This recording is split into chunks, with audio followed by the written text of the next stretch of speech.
Estamos agradecidos porque tú nos regalas un día más de vida, un día más de misericordia. Señor, tu palabra nos enseña que tus misericordias son nuevas cada mañana y grande es tu fidelidad. Señor, gracias Dios mío porque estamos bien, Señor, y estamos aquí contentos después de haber tenido una semana, Señor, de trabajo donde vimos tu provisión, donde vimos tu mano, Señor, guardándonos, librándonos, no solamente a nosotros, sino también a nuestros hijos, Señor. Ahora queremos agradecerte y queremos adorarte. Señor, prepara nuestro corazón para que tu palabra encuentre cabida en ella, Señor, y pueda caer en buena tierra y producir fruto y fruto en abundancia, Padre, en el nombre de Jesús. Gracias, Señor.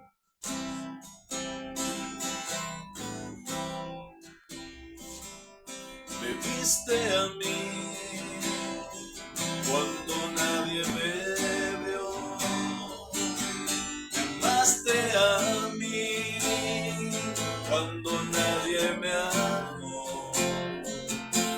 Me viste a mí cuando nadie me vio. Me amaste a mí cuando nadie me amó. Y me diste nombre. Yo soy tu niña,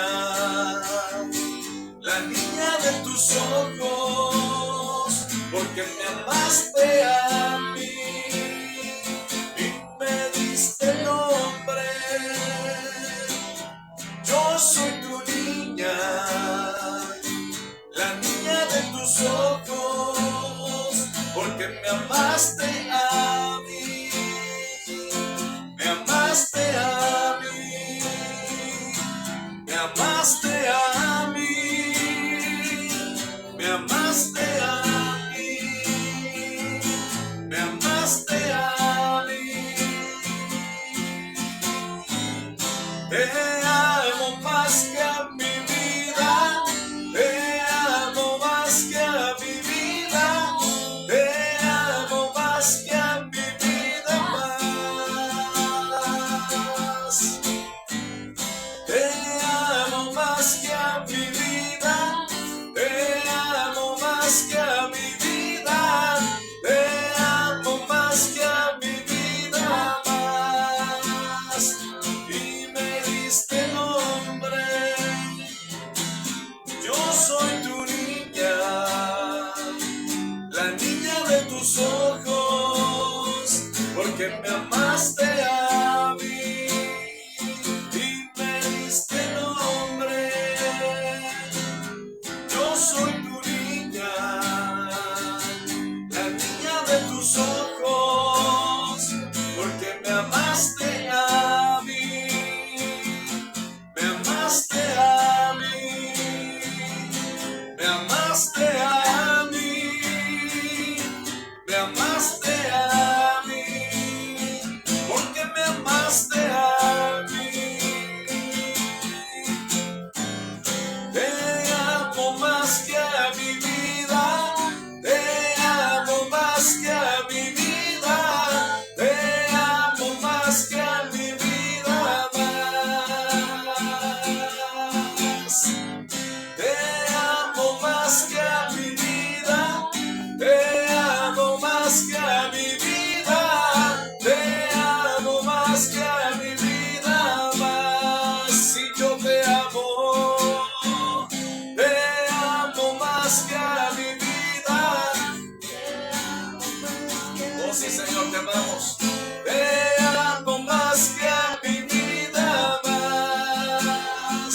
Y me diste nombre. Yo soy tu niña, la niña de tus ojos, porque me amaste a mí, me amaste a mí. Sí, Señor, gracias. Gracias, Señor, por amarnos tanto. Gracias, Señor, por haberte fijado en nosotros. No somos las mejores personas, tenemos errores, muchos defectos.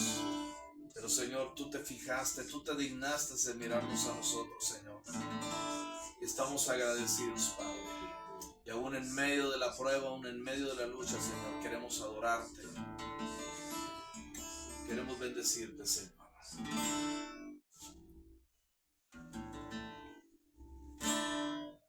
Levanto mis manos,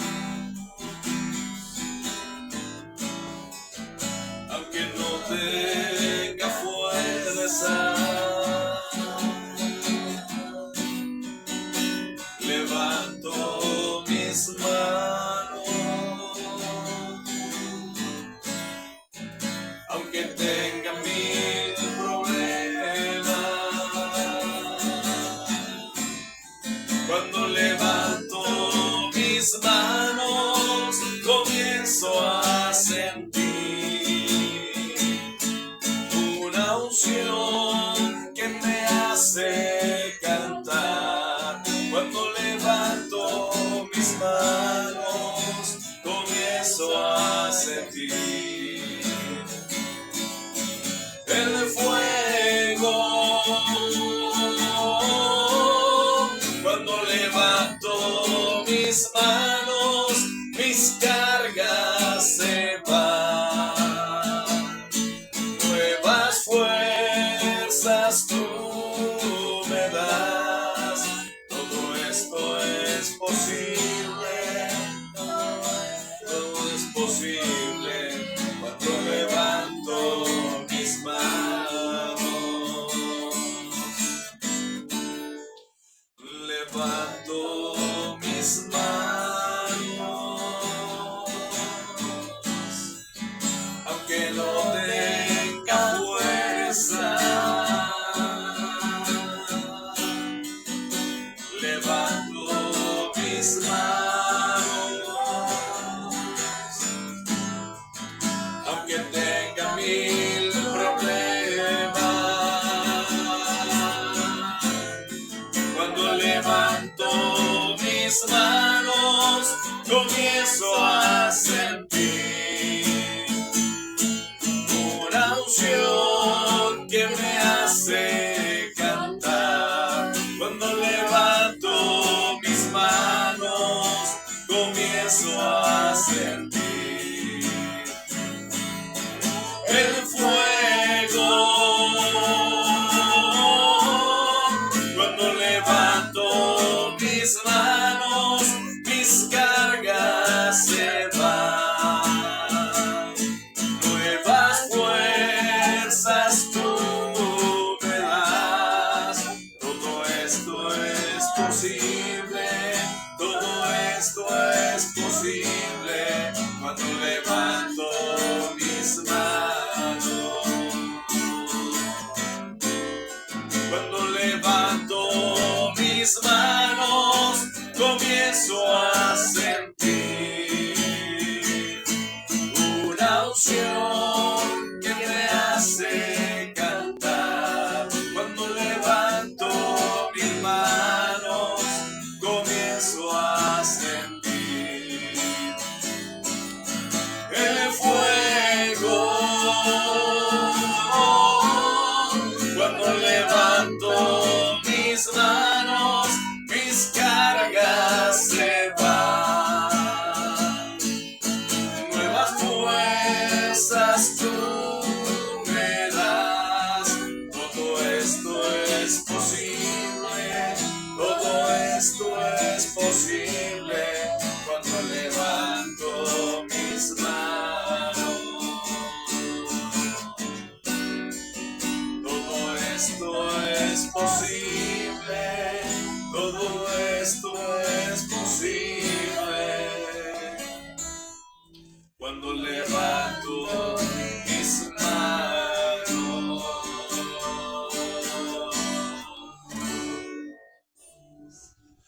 Y Él me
Y digámosle, me fortalecerá,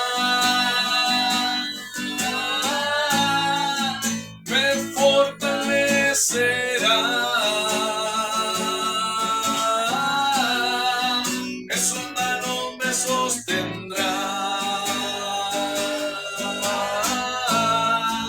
me fortalecerá.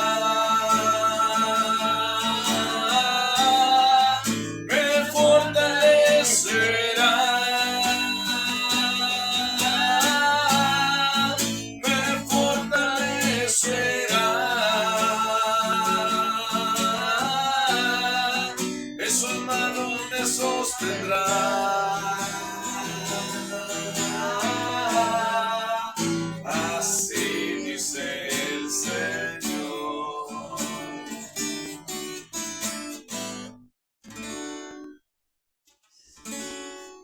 Sí, Señor, gracias porque tú eres el que nos fortalece, Padre. Y te damos, Señor, toda gloria y toda honra, porque tú eres bueno, mi Dios. Gracias. Gracias por tu misericordia, Señor. Gracias. Gracias, Padre. Aleluya. Muy bien, vamos a entonar un canto de alabanza para después entrar en la palabra del Señor.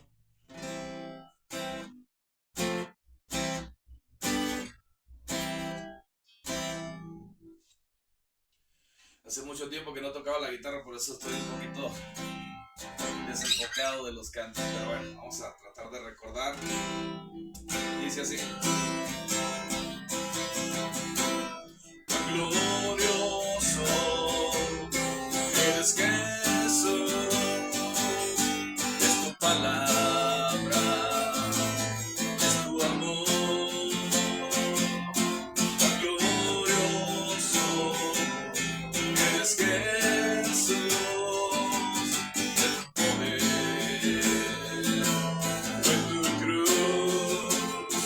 la que me salvó, me rescató, y un momento ahí no dio libertad. Te doy gloria, gloria, te doy gloria, gloria.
Le damos gloria al Rey de Reyes y Señor de Señores. Amén.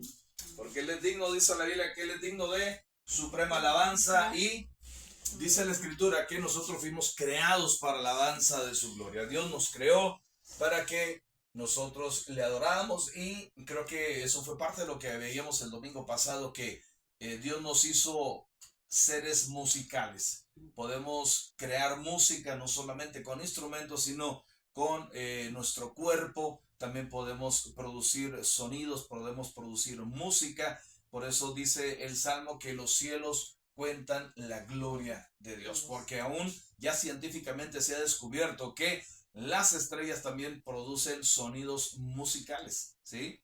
Las estrellas producen sonidos musicales. Entonces, toda la creación está hecha para que alabe a Dios. Y nosotros somos parte de la creación de Dios, por eso tenemos que alabar al Señor. ¿Sale? Muy bien, vamos a abrir nuestras Biblias allá en la carta a los Hebreos.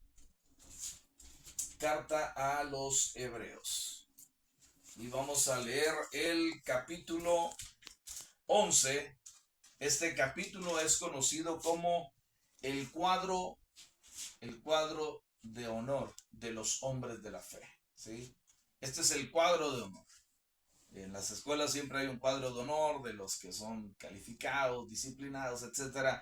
Bueno, pues la Biblia también tiene un cuadro de honor, y aquí está en el capítulo 11 de Hebreos, ese cuadro de honor de los hombres y mujeres de fe. El tema que voy a compartir esta mañana yo le he titulado Conviértete en un transformador de ambiente, ¿sí? Ese es el tema que vamos a tratar esta mañana. Conviértete en un transformador de ambiente. Hebreos capítulo 11, y voy a leer el versículo 13, y luego de ahí nos brincamos al 39 y 40. Hebreos 11, versículo 13, 39 y 40. ¿Sale? Dice la Escritura de la siguiente manera. Dice, conforme a la fe, murieron todos estos sin haber recibido lo prometido, sino mirándolo de lejos y creyéndolo y saludándolo y confesando que eran extranjeros y peregrinos sobre la tierra. 39. Y todos estos, aunque alcanzaron buen testimonio mediante la fe, no recibieron lo prometido, proveyendo Dios alguna cosa mejor para nosotros, para que no fuesen ellos perfeccionados aparte de nosotros. Muy bien, pueden sentarse, pueden ocupar su lugar. Y dije que el tema que voy a tratar este día, yo le he titulado Conviértete en un transformador de ambiente. Cuando nosotros leemos la historia, porque aquí está en el capítulo 11 de Hebreos, está enmarcado de una manera resumida la vida de cada uno de los hombres y mujeres que están ahí en Hebreos capítulo 11, mejor conocido como el cuadro de honor de los hombres de la fe o mujeres de la fe. Pero cuando ya vamos a los libros históricos y vemos la vida de cada uno de ellos, podemos darnos cuenta que eran personas comunes y corrientes como nosotros, ¿sí? Pero que vivieron atmósferas terribles. Algunos vivieron tiempos de persecución, otros vivieron tiempos de idolatría, otros vivieron tiempos de hechicerías, otros vivieron tiempos terribles de hambre. Cada uno de ellos vivió en atmósferas difíciles, en atmósferas complicadas. A veces nosotros pensamos y decimos que estamos pasando las pruebas de Job porque tenemos una gripa y ya sentimos que estamos pasando la prueba de Job, pero hay gente que la está pasando mucho más mal. Por ejemplo, el día de ayer tuvimos nuestra primera convención de la cobertura, de nuestra cobertura que viene desde Dallas, Texas, y se llama Iglesia sobre la Roca. Aquí en Chihuahua tuvimos nuestra primera convención. Nuestra cobertura no pudo venir desde Dallas, Texas, pero estuvimos aquí los de Chihuahua, las iglesias de Chihuahua, y fue impresionante porque escuchamos el testimonio de varios pastores que vivieron una vida terrible. O sea, testimonios que hizo que nuestro corazón se compungiera Y uno se pone a pensar, yo, wow, si yo la pasé mal, ellos dicen quítate que ahí te voy. O sea, vivieron situaciones extremas, terribles, sufrimientos, dolores de una manera tremenda. Creo que se va, ok, creo que se va a cortar la señal. Pueden volver a entrar a través del mismo link, por favor, por si se llega a cortar. Y bueno, escuchamos tremendas cosas y vivimos un tiempo maravilloso ayer durante el día a través de esta convención. Pero bueno, estamos viendo cómo estos hombres, a pesar de que vivieron en atmósferas complicadas, vivieron en ambientes hostiles, ellos hicieron 4 cosas, porque estaban convencidos de que Dios tenía un propósito para cada uno de ellos, que Dios les había prometido cosas. Y estas personas, estos hombres y mujeres de el cuadro de honor de los hombres de fe de Hebreos capítulo 11, vieron 4 cosas. Dice, según el versículo 13, dice que lo miraron, lo creyeron, lo saludaron y lo confesaron.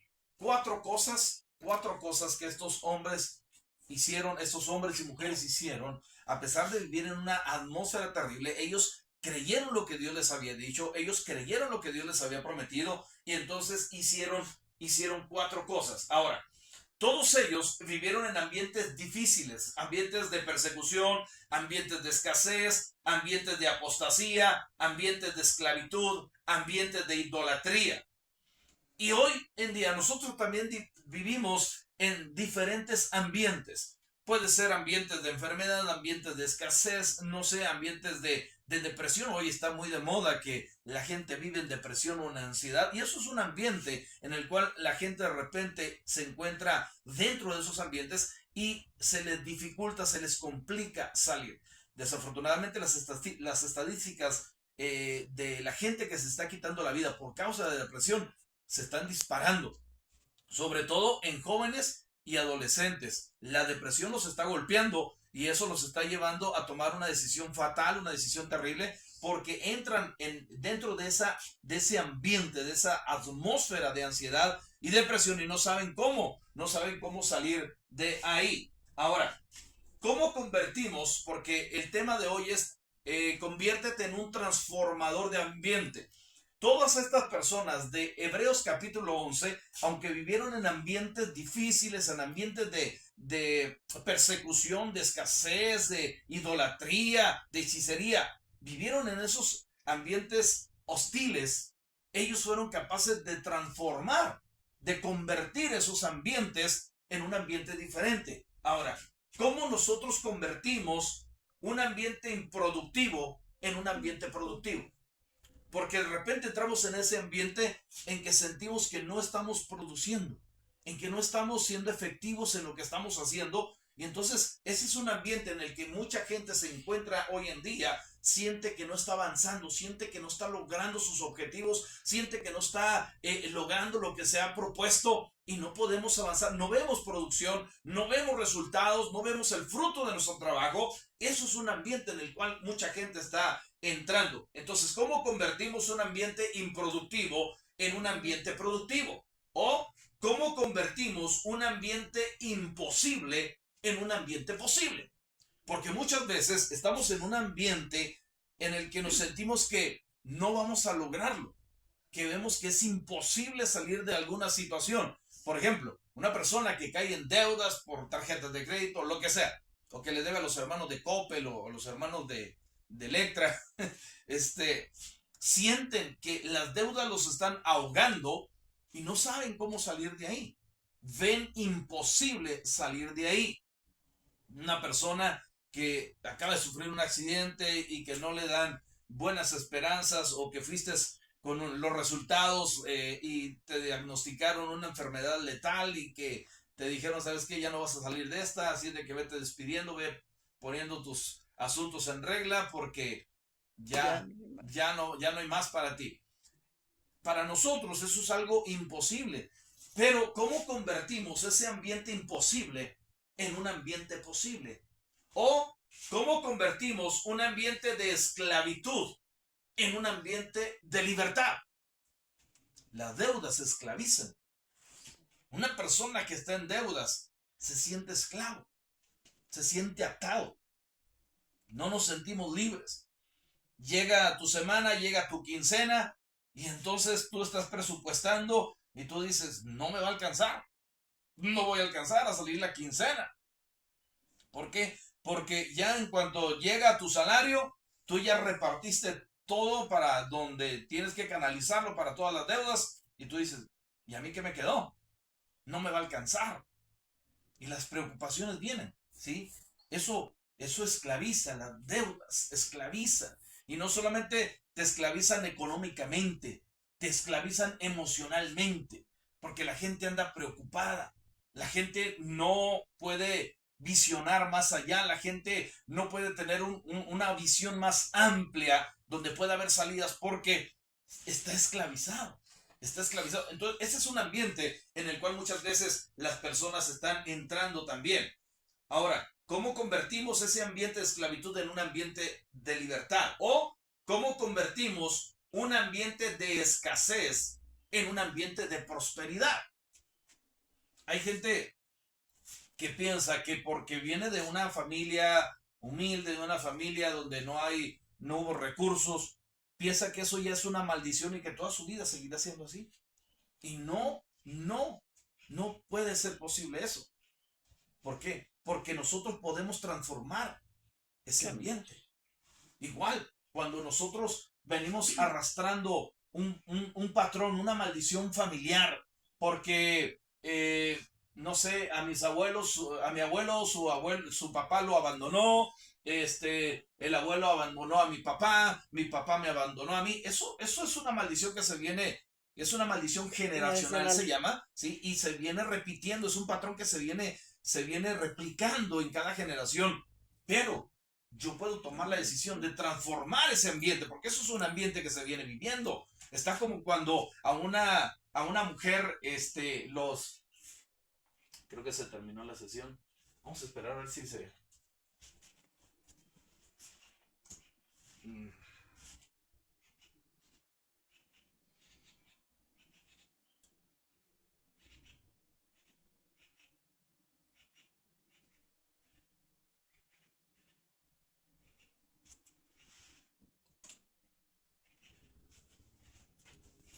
Ok, no vi en qué momento se perdió la conexión. Espero que no haya sido mucho tiempo, hermana. No mucho. Ok. Entonces, estábamos hablando acerca de esos ambientes, ¿no? De esos patrones, de esas maldiciones generacionales que venimos arrastrando. Vemos, por ejemplo, cuando a una mujer, ¿sí? En generaciones atrás, la violaron. Eso es una maldición que se viene replicando. ¿Por qué? Porque a la abuela la violaron, entonces a la hija la violaron, a la nieta la violaron, y esto se va replicando. Son ambientes que la gente vive, pero yo puedo convertir ese ambiente, yo puedo transformar ese ambiente, ¿sí? Yo puedo transformar ese ambiente. Entonces, ¿cómo convertimos un ambiente de escasez en un ambiente de prosperidad? Bueno, pues hay 5 principios rectores. Hay 5 principios rectores que tenían en común estos hombres y mujeres de Hebreos capítulo 11. Hay 5 rectores, hay 5 cosas, 5 principios que ellos aplicaban que tenían en común y que por eso fueron capaces de convertir los ambientes hostiles en los que vivían en un ambiente diferente. Y eso es lo que vamos a aprender el día de hoy. Número uno, el primer principio rector, el primer principio que estos hombres y mujeres de fe de Hebreos capítulo 11 aplicaban a su vida es que eran personas que tenían pasión. Pasión. Este es un principio que no podemos dejar de aplicar. Pasión. Vemos, por ejemplo, aquí en nuestro país y en toda Latinoamérica, la mayoría de los hombres, esto se da más en los hombres, hay mujeres también que son así, pero la mayoría de los hombres son apasionados por el fútbol. ¿Sí? Tan apasionados que muchos le van a la América. Dios los perdona y los bendiga, ¿verdad? Pero bueno, aunque le vayan a la América, Dios los perdona. pero son apasionados, ¿sí? Son apasionados bueno, por ejemplo, yo tengo un cuñado allá en Estados Unidos que le va a la América, tristemente, ¿verdad? Que tiene cobijas de la América, tiene tazas de la América, Tarros. tiene tarros de la América, tiene todo de la América, ¿sí? Tiene playeras de la América, casi tiene boxers de la América, o sea, es extremadamente apasionado con el América, ¿sí? Y hay gente que es muy apasionada, hay gente que está muy apasionada por su trabajo, hay gente que es muy apasionada por los deportes, y cada uno de nosotros tiene una pasión, ¿sí? Mi pasión no es el fútbol, para mí mi pasión es otra, ¿sí? Para mí mi pasión es predicar la palabra del Señor, eso es mi pasión. ¿Y de dónde nace la pasión? La pasión nace de un corazón agradecido, ¿sí? Cuando algo te da satisfacción, eso te produce a ti un corazón agradecido y tienes pasión por aquello. Nosotros debemos de tener pasión por el Espíritu Santo.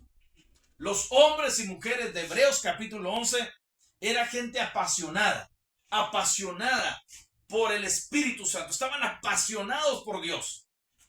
A ellos no les interesaba que si había fútbol, a ellos no les interesaba que pasara esto. Ellos estaban apasionados por la presencia de Dios. Porque cuando un ser humano tiene un encuentro personal con Dios, su vida es transformada, su vida es cambiada, su vida es regenerada y su vida jamás podrá volver a ser la misma después de que tenemos un encuentro con Dios. Una persona que ha tenido un encuentro con Dios, su vida jamás podrá volver a ser igual. Jamás. Y entonces se produce en nosotros un corazón agradecido y entonces nace la pasión por la presencia de Dios. Nos llaman fanáticos. Alguien me decía cuando recién yo me entregué a Cristo y tuve un encuentro con Dios y mi vida cambió, me decían, oye, ¿te lavaron el cerebro? No, hombre, le dije, me lavaron todo. Me lavaron completo, le dije, porque el que me tocó, el que me cambió, transformó mi corazón y no puedo volver a ser igual. No puedo volver a ser igual. ¿Sí? Entonces, nace la pasión. Esta gente de Hebreos capítulo 11 tenían ese principio, que eran apasionados por el Espíritu Santo.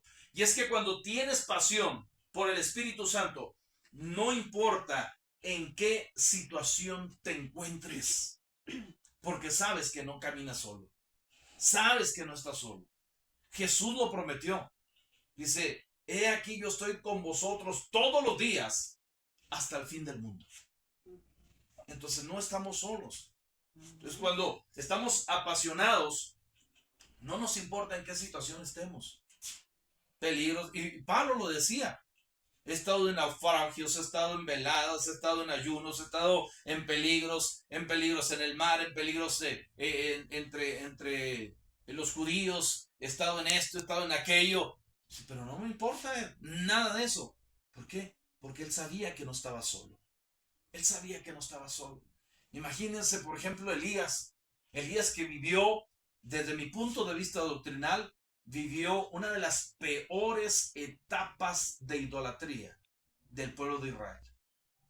Y él solo, entre comillas, se va a enfrentar a 850 profetas de Baal y de Acera. Y va a desafiar a un rey. Y le dice, hey, congrégame a todos ahí en el Carmelo, en el monte Carmelo, para ver quién es Dios. Si Jehová es Dios, que se manifieste. Y si Baal es Dios, que se manifieste.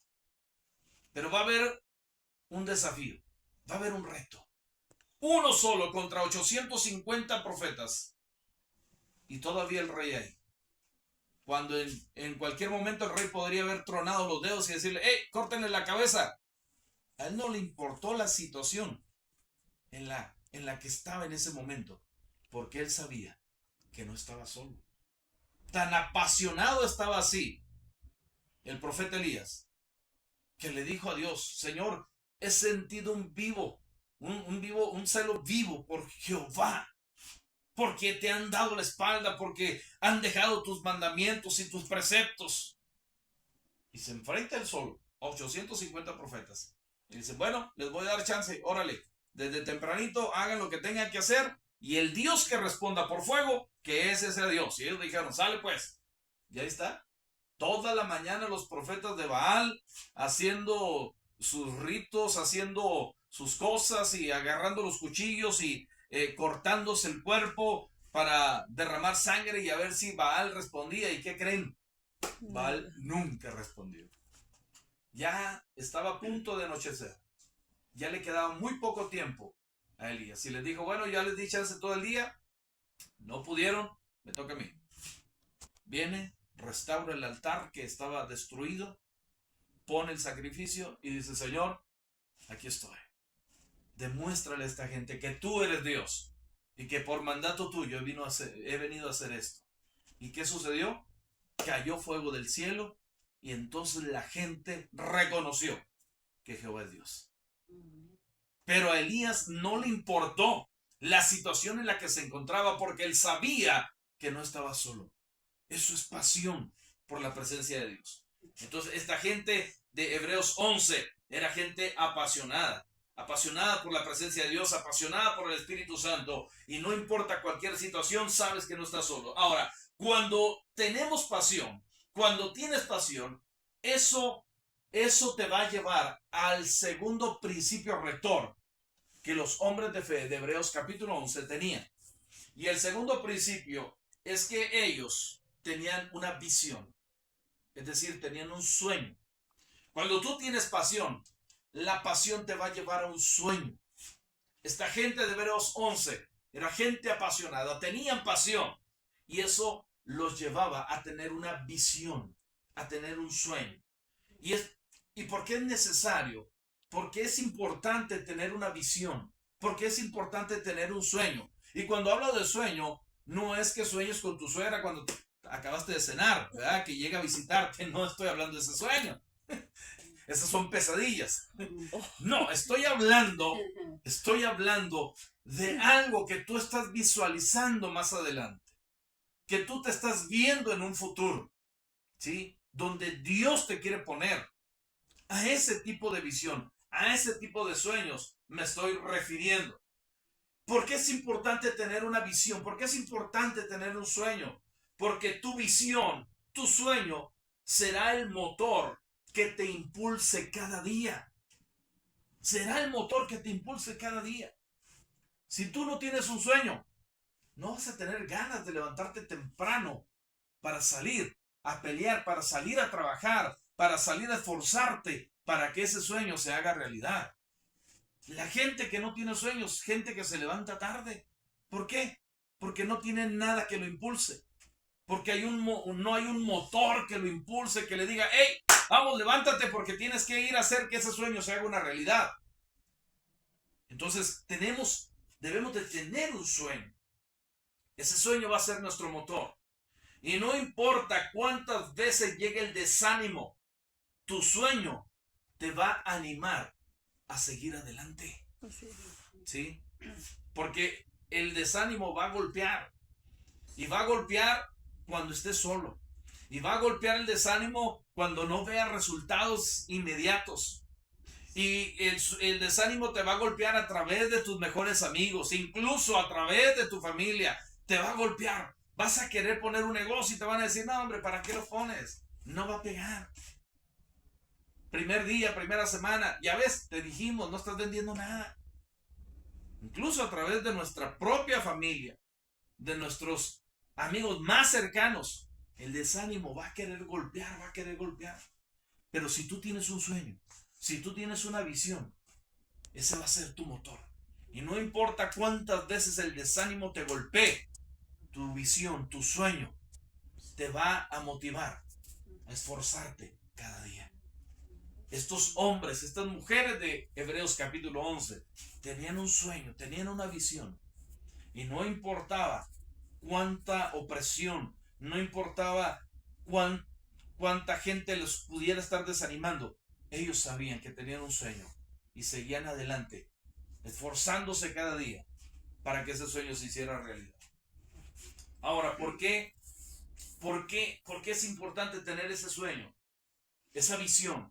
Porque cuando el desánimo golpee, tú vas a seguir adelante, porque va a ser como un fuego metido en tus huesos. Jeremías lo dijo. Jeremías lo dijo, de repente el desánimo lo golpeó y de repente dijo, Señor, ya no voy a profetizar en tu nombre. Señor, ya no voy a hablar de ti. Señor, ya no voy a ir a las multitudes. Y él mismo se responde, Señor, traté de no hacer lo que tú me mandaste a hacer, pero había un fuego metido en mis huesos. Traté de soportarlo, pero no pude. Más fuerte fuiste que yo. Entonces, por eso es importante tener una visión, un sueño. Jeremías tenía la visión de ir y hablarle a toda una multitud. Y era terrible, porque cuando leemos la historia de Jeremías, vemos que era tremendo que venía Jeremías y les decía, así me ha dicho Dios que les diga. Y la gente decía, sí, a lo mejor Dios te habló, pero no creemos. Y no queremos. Sí creemos, pero no queremos escucharte. Imagínense, era terrible. Sin embargo, la visión que estaba metida en sus huesos lo impulsaba a seguir adelante, a seguir haciéndolo, una y otra vez, una y otra vez. Y esto es lo que tenían en común estas gentes de Hebreos capítulo 11. Y no importa que se burlen de ti, tú seguirás adelante. Yo puedo imaginarme a Noé. Imagínense, Noé, ya un anciano, y de repente Dios le habla y le dice, Noé, ¿sabes que he visto que la gente está pecando? Su pecado ya ha subido delante de mi presencia y he tomado la decisión de destruir a esta generación. ¿Por qué? Porque me duele el corazón haberlos creado. Y entonces Noé halló gracia y le dijo, ¿sabes qué? He visto que tu caminar es recto delante de mí. Quiero que hagas un arca. Y Dios le da el diseño. No era cualquier proyecto, era un arca tremenda, grande. Y no había los recursos, no había las herramientas para construir semejante proyecto. Le dijo, ahí se va a salvar el que quiera. Y vas a meter animales de toda especie por pareja. Y ahí se va a salvar tu familia y tú. Dice la Biblia que ese proyecto, y adentro, Dani, ahí está.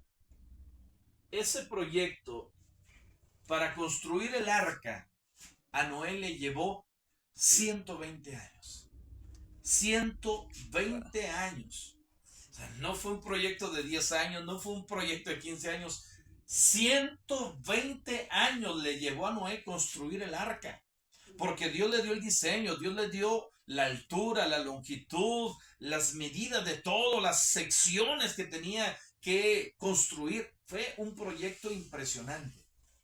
Y empezó. Porque Dios le dijo, voy a destruir a esta generación a través de un diluvio. Y entonces la Biblia dice que en esos 120 años que le llevó a Noé construir el arca, Noé fue pregonero de justicia. ¿Qué significa eso? Que mientras él construía el arca, él le decía a la gente, porque la gente chismosa venía y le decía, oye, ¿qué estás haciendo?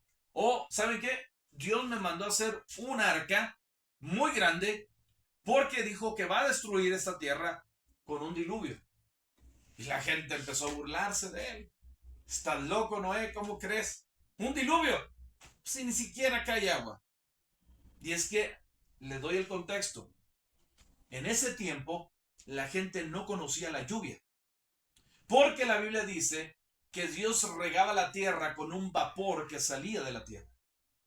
La gente no conocía la lluvia.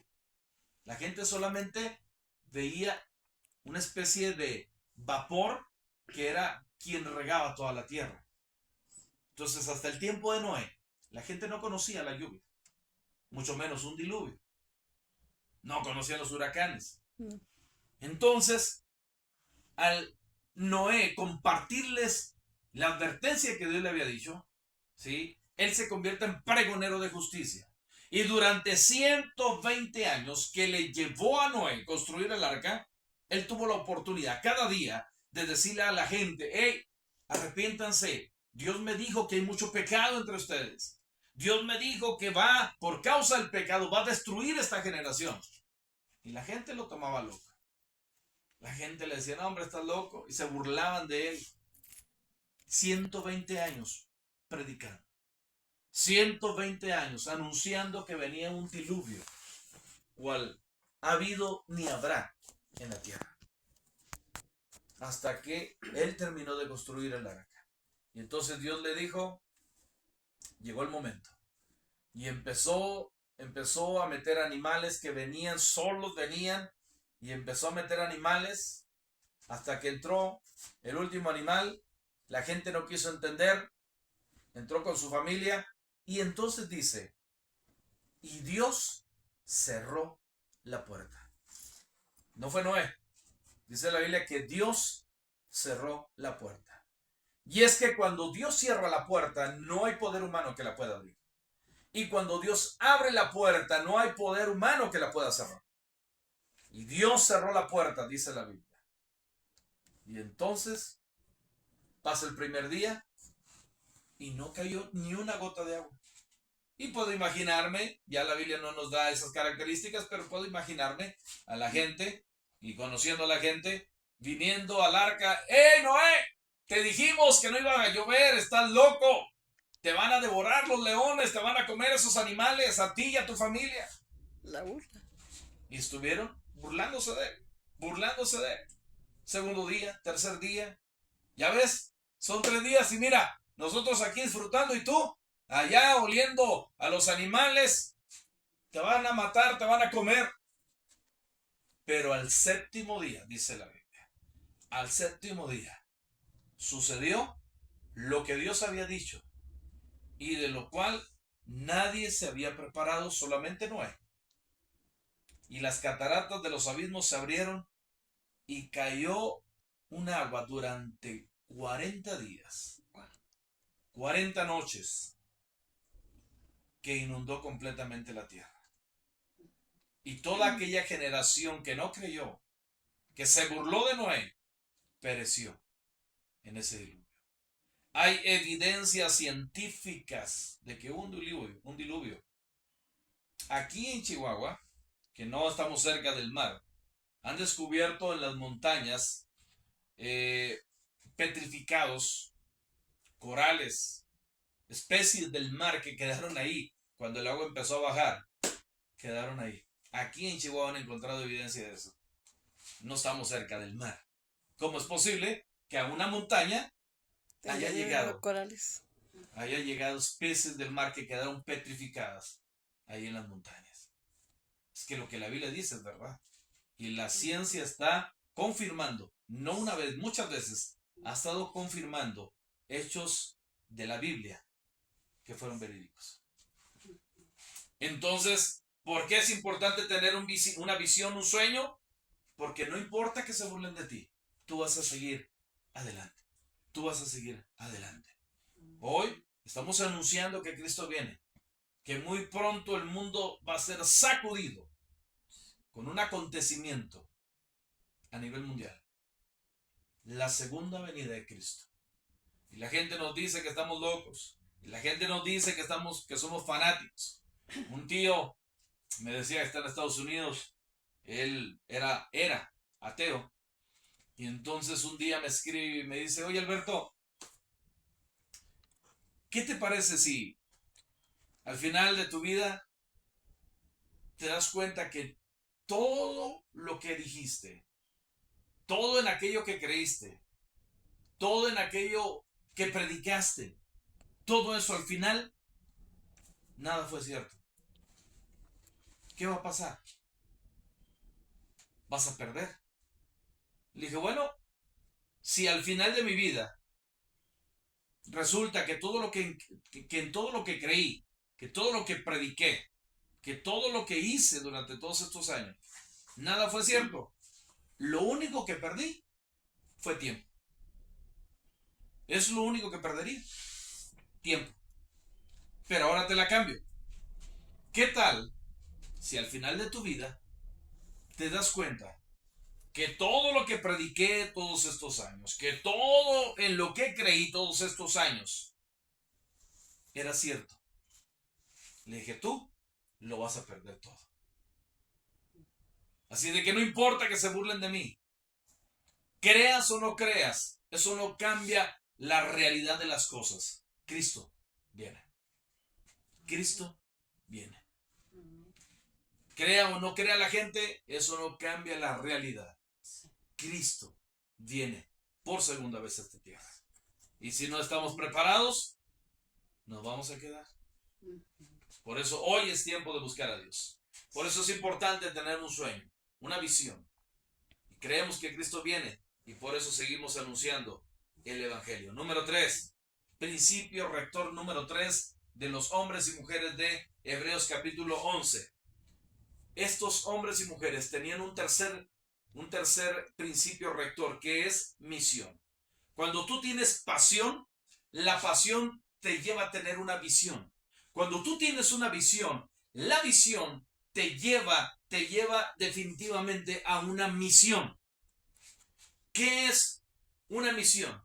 Misión es tu objetivo que quieres lograr. ¿Sí? Tu misión será el objetivo que quieres lograr. Por ejemplo, Jesús, cuando vino a la tierra, era una persona apasionada. Y el ser apasionado, eso lo llevó a que se convirtiera esa pasión en un sueño. ¿Y cuál era el sueño de Jesús? El sueño de Jesús era ir a morir a la cruz. Ese era el sueño de Jesús. Morir en la cruz. Y a cualquiera dijera, ¿cómo? ¿Quién podrá soñar con ir a morir en una cruz? Jesús. ¿Y qué lo llevó a tener ese sueño de ir a morir en una cruz? Su pasión. Su pasión. ¿Sí? Porque el sueño de ir a morir a la cruz era con el propósito de salvar al mundo y edificar una iglesia. ¿Cuál fue su misión? Porque si él tenía pasión y la pasión lo llevó a su sueño, a su visión, y su visión se convirtió en su misión, ¿cuál fue su misión?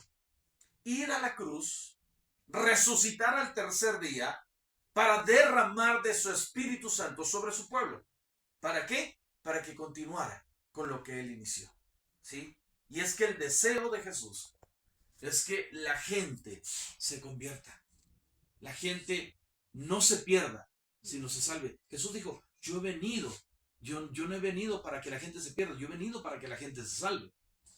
¿Sí? Porque la gente desafortunadamente se inclina siempre por lo malo. Los seres humanos tenemos una tremenda inclinación por lo malo. Y quizá alguien me puede decir, bueno, pues yo no fumo, yo no tomo, yo no esto. Sí, pero es que desde que nacemos ya venimos con un problema, con lo que se conoce como el pecado original. Todos somos pecadores, estamos destituidos de la gloria de Dios por causa de ese pecado. Por causa de ese pecado. Ahora, ¿quién no ha mentido? ¿Quién no ha dicho una mentira? ¿Quién no ha tenido un mal sentimiento en contra de alguien? Un mal pensamiento. Eso ya es pecado. Y eso te destituye de la gloria de Dios. Y como el ser humano, en lugar de venir y reconciliarse con Dios, no, la seguimos regando. La seguimos regando. Hay pecados que se cometen exteriormente y son visibles, pero hay pecados que están en el corazón y que eso nadie los ve, solamente Dios. Así es. Entonces, por eso de tal forma que la Biblia dice que no hay un justo, ni siquiera uno. Todos hemos pecado, de una u otra forma. Todos hemos pecado. Y entonces eso nos destituye de la gloria de Dios. Entonces, viendo Jesús que la gente no podía volverse a reconciliar con Dios, entonces Él vino a pagar una deuda, porque el pecado era una deuda que teníamos con Dios. Era una deuda que tenemos con Dios y nadie la podía pagar. Nadie la podía pagar. Por eso vino Jesús, sin pecado, sin mancha. Y vino a tomar el lugar de cada uno de nosotros. Entonces, ese era el sueño de Jesús. Esa era la visión y la misión de Jesús. Ir a la cruz, morir, resucitar al tercer día, derramar de su Espíritu Santo para que ahora nosotros continuáramos con esa misión que Él tenía, ¿sí? Que la gente que se está perdiendo entienda que hay un camino de salvación y es a través de Jesucristo. Amén. Y es a través de Jesucristo. Entonces, cuando nuestro sueño se convierta en nuestra misión, entonces nuestra misión nos va a llevar al siguiente principio rector, que es tener una estrategia. Tener una estrategia. Y estos principios aplican en cualquier área de nuestra vida. Yo le estoy dando un enfoque para la iglesia, pero estos 5 principios se aplican en cualquier área de nuestra vida. Cuando tenemos pasión, la pasión se convierte en un sueño, en una visión. La visión se convierte en nuestra misión y entonces la misión nos va a llevar obligadamente a una estrategia. ¿Qué es estrategia? Estrategia es planear. ¿Cómo voy a lograr que mi sueño se haga realidad? ¿Sí? Esa es una estrategia. Planear cómo voy a lograr que mi sueño se haga realidad. ¿Por qué? Porque no podemos hacer las cosas alocadamente. No podemos hacer las cosas al ahí se va. Dios no hace las cosas al ahí se va. La muerte de Jesús, ya lo vimos en Doctrina de Cristo, la muerte de Jesús fue premeditada desde antes de la fundación del mundo. Desde antes que hubiera tierra, desde antes que hubiera seres humanos, Dios planeó enviar a Jesús para que muriera en la cruz, para perdonar nuestros pecados. Entonces Dios no hace nada, ahí se va. Dios tiene todo planeado. Él hizo una estrategia. Nosotros no nos podemos meter alocadamente, tenemos que tener una estrategia. Jesús lo puso de esta forma. Jesús dijo, ¿quién de ustedes, se lo voy a parafrasear, quién de ustedes, si va a construir algo, primero no se sienta y se pone a pensar si tiene los recursos necesarios para edificar? Porque no sea que te avientes a construir y la construcción se queda a medias. Jesús nos está diciendo, tienes que sentarte a planear cómo vas a lograr empezar y terminar. No dejar las cosas a medias, ¿sí? Porque Dios no es de los que dejan las cosas a medias. Entonces debemos de tener estrategia. Muchos se mueven por la emoción, pero no es por emoción. La emoción se esfuma, la emoción se pasa rápidamente. Por eso necesitamos tener una estrategia, porque la estrategia nos va a centrar para no cometer errores, ¿sí? Por eso es importante tener una estrategia. Los empresarios tienen estrategias para hacer funcionar sus empresas, ¿sí? ¿Por qué? Porque la estrategia los va a centrar para que no cometan errores. Y por último, la estrategia nos va a llevar a una convicción. Convicción es igual a fe con acción. Eso es convicción. Fe con acción. ¿Qué es fe? La certeza de lo que se espera, la convicción de lo que no se ve. Es decir, tú no vas a poner un negocio y estás pensando, no se va a vender. No, claro que no.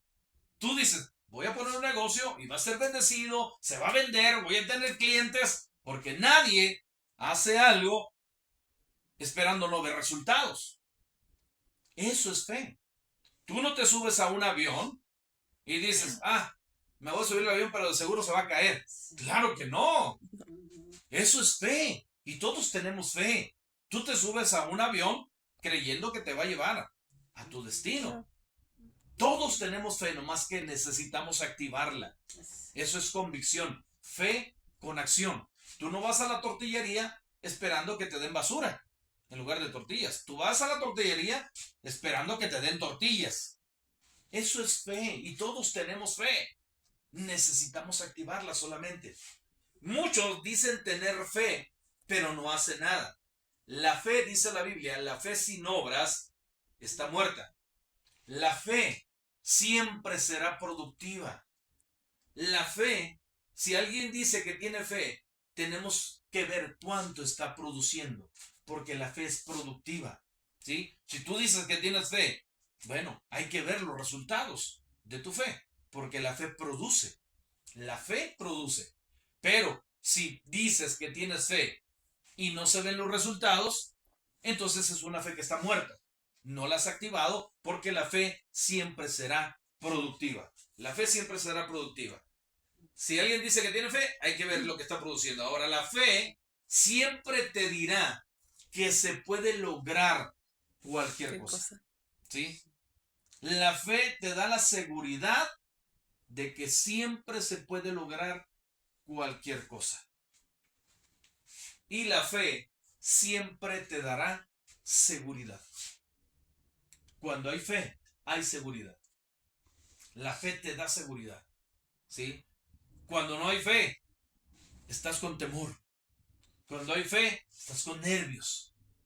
Cuando no hay fe, hay incertidumbre. Pero la fe siempre te va a dar seguridad. Resultados. Siempre te va a dar seguridad. La fe te respalda. ¿Sí? Porque Dios respalda la fe. Yo no sé si alguien se ha puesto a pensar cuál es el lenguaje que habla Dios. ¿Será que Dios habla mandarín? ¿Dios habla japonés? ¿Dios habla inglés? Hay un lenguaje que Dios habla y es el lenguaje de la fe. Es el lenguaje de la fe. Y Dios respalda la fe. Dios respalda la fe. Y la fe siempre te va a dar seguridad.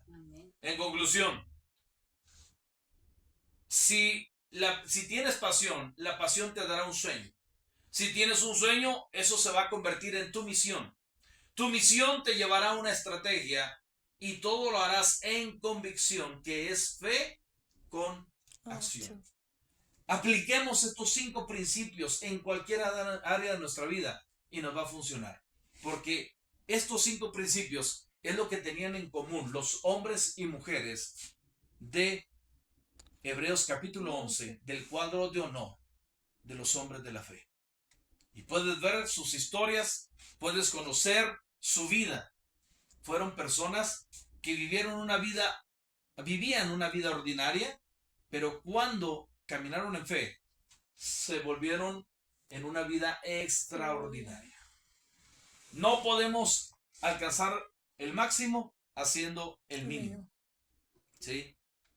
Toda iglesia grande primero fue una iglesia pequeña, como nosotros. ¿Sí? Toda iglesia grande primero fue una iglesia pequeña. Pero hay que aplicar estos 5 principios rectores a nuestra vida y entonces vamos a ver cosas sobrenaturales. Dios quiere que caminemos en una vida sobrenatural. Hay que aplicar esos 5 principios y entonces vamos a ver la gloria de Dios. ¿Sale? Muy bien, pues vamos a dar gracias a Dios. El tiempo se está acabando acá con nuestros hermanos de Veracruz, pero vamos a orar y nos vemos el día de mañana en punto de las 8 de la noche para continuar con nuestras enseñanzas de doctrina de Cristo. Y bueno, apliquemos estos principios a nuestra vida y Dios nos va a bendecir. Dios nos va a ayudar en cualquier atmósfera, cualquier ambiente que podamos estar viviendo, lo vamos a transformar, lo vamos a convertir en un ambiente de bendición.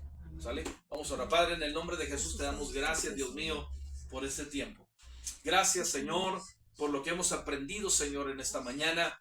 Ayúdanos a ponerlo por obra. Ayúdanos, Señor, a activar nuestra fe. Ayúdanos a dar ese paso de fe, Dios mío, porque sé que tú respaldas la fe, Señor, y veremos cosas increíbles, veremos cosas sobrenaturales. Cualquier ambiente que pudiéramos estar viviendo en este tiempo, lo vamos a transformar en un ambiente positivo, en un ambiente de bendición, en un ambiente de prosperidad, en un ambiente de libertad, Señor, para la gloria y honra de tu precioso nombre. Pon esa pasión en nosotros, Señor, y danos esa visión, ese sueño, Dios mío, Señor, para que se convierta en nuestra misión y poder tener la estrategia, Señor, que tú nos darás, Señor, para tener convicción de que estamos en el camino correcto. Padre, en el nombre de Jesús, bendice a mis hermanas. Señor, bendice, Señor, a mis hermanas allá en Veracruz, Dios mío, y sé que lo que estamos iniciando solamente es el comienzo de cosas maravillosas y grandes que veremos, Dios mío, porque viento recio, Señor, apenas está iniciando, Señor, y sé que veremos tu gloria, Padre, en el nombre de Jesús de Nazaret, recibe la gloria y la honra, Señor, y permite que, Señor, la iglesia, Señor, viento recio, en Veracruz, Señor, aquí en Chihuahua, Señor, podamos iniciar una vida bendecida, una semana bendecida, una semana próspera, una semana que aunque con retos y desafíos, Señor, podamos enfrentarlos y ver tu respaldo y ver tu gloria, Señor. Guarda nuestras familias, Señor, en el nombre de Jesús, bendice los trabajos, los ingresos, Señor, y te damos la gloria y la honra en el nombre de Jesús. Amén. Y amén. Muy bien, pues Dios les bendiga, hermana Betty, Gaby, Fanny, Dani. Creo que Dani se desconectó, se había conectado, pero bueno, Dios les bendiga, nos vemos mañana en punto de las 8 de la noche, ¿sale? Sale pues, Dios les bendiga. Sale, hasta luego, bendiciones.